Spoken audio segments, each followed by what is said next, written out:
Alors, bien sûr, ce que je disais là pour Sulayman et Daoud, pour remettre les choses dans leur contexte, c'est très important.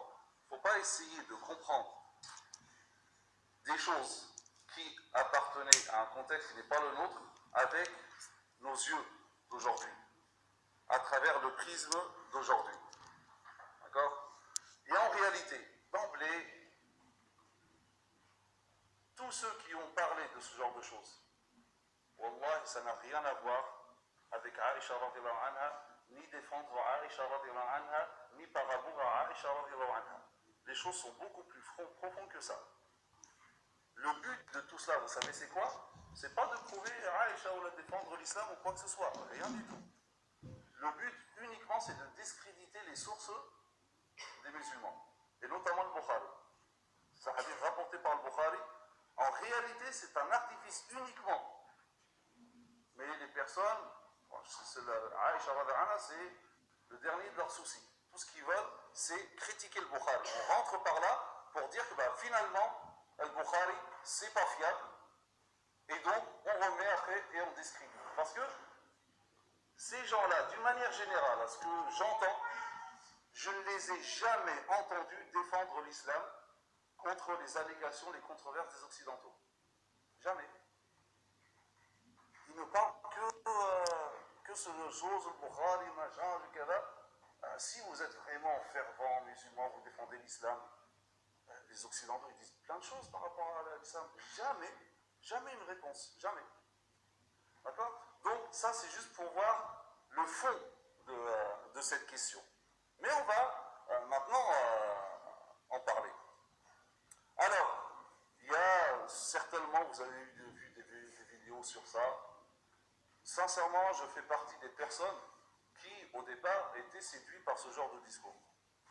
Il y a plus de 15 ans, je me rappelle, j'ai même fait un prêche de Jumu'ah dessus. Et je le regrette profondément. C'était l'enthousiasme de la jeunesse. C'est comme on trouve quelque chose de nouveau, on veut le diffuser. Beaucoup de ça, dans la jeunesse, c'est ça. Tu trouves quelque chose de nouveau, tu crois que voilà, tu as trouvé le... Mais tu ne te poses pas la question, punaise, attends, ça fait 14 siècles, les savants, ils sont là. Toi, tu viens là, comme ça, tu as découvert un truc, tu ne penses pas que Zama, les autres, ils ont dû penser à ça avant toi. Est-ce que tous les savants, tous les rapporteurs de hadith, etc., tous, ils sont passés à côté? Un petit peu de modestie. Donc ça pousse déjà à faire des recherches. Et finalement, ceux qui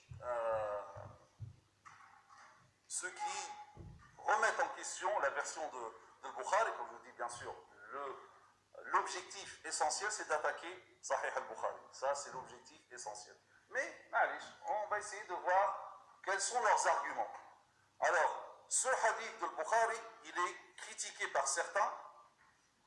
Et d'ailleurs, même certains, lorsqu'ils nous disent oui, mais il y a Daraqutni qui a remis en question 210 hadiths, etc., etc., mais il n'a pas remis en question ce hadith-là.